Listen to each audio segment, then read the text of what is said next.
because this dust, even if it was, I mean, we think, for example, the dust was energized in some way. It was, and you can particularly see that when this dust cloud rolls out from the World Trade Center and it goes towards this parking lot, and then the cars all basically, you know, start burning. Yeah, yeah.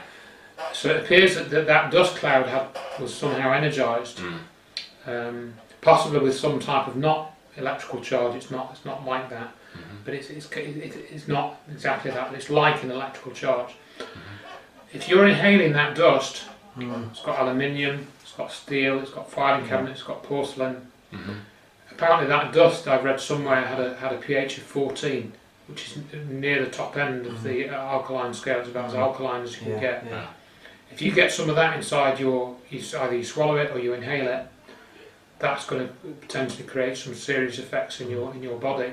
I mean, Building 7, World Trade Center 7. I mean, that was something good for my, you know, that woke me up saying, like, how can that just went down like that? And then I heard about things like Larry Silverstein, or Silverstein, whatever his name is, saying pull it. So he actually allowed it to go down. There's a lot surrounding him. Well, that's an interesting statement actually, because this is something that Dr. Wood talked about. And if we think Larry Silverstein, I would be fairly sure, knew that something was going to crack off on 9/11. Yeah. Just the actions before. Because he wasn't there on that day. Yeah. Right. Amazing. Yeah, and they acquired the insurance policy before. Of course, yeah. Two places did it as well. Yeah. You know, a question I would ask myself, and ask myself, is: did Larry Silverstein know that they were going to use the directed energy weapon to destroy the World Trade Center? Yeah. I would suggest he probably didn't know that. But he was then, if you look at it this way, and this is where it gets back to the perception management, if he was told, if he was given a script to say, look Larry, you know, yeah, you get all your money and everything and all of that, but we'd like you to say on this documentary that the building was pulled by the fire department because, well, they might have even told him that that's what they said. He might, he might have just been reporting what he thought was true because somebody told him. And when that statement went out into that documentary, that then perception managed the conspiracy movement, if you will, or the conspiracy-minded people say, that means pull it means controlled demolition. That means they pulled Building 7. That means there were bombs in it. That means controlled demolition. And this is another thing which I think people should consider, that what happened on 9/11 is not just about money. It's not just about politics. It's about something else. There's something else going on at a deeper level as well. And I've mentioned this on a few interviews, not perhaps pertinent to mention it now. It does seem to tie into some type of occultist belief system, which whatever you think of it, doesn't really matter, because the people that run the planet, the groups that run the planet, do seem to believe in this. For example, if you looked at the towers as you went towards New York City, what did they look like on the horizon? They looked like a number 11. What happened on, what day did it happen on the 11th? How many floors did each tower have? 110 or 111 if you count the top floor. What was opposite the World Trade Center? I was there in September, end of August. Millennium Hotel. Millennium Hotel is opposite the World Trade Center. It's still there now. What does it look like? It's actually styled. The whole Millennium Hotel opposite the World Trade Center is styled based on the monolith from the 2001 film, which is what it says on their website. If you go to their own website. And what was 2001?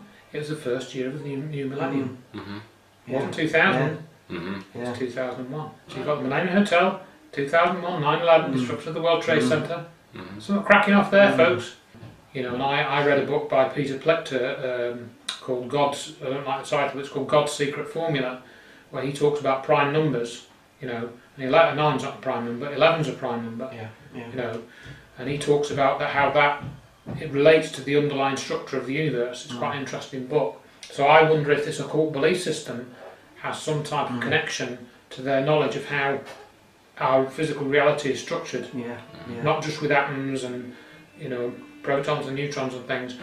There's other factors to it, which is what I've come to wonder. And I think that's what, perhaps, if you're a top level Freemason, you know, this is what is revealed in some of their secret knowledge.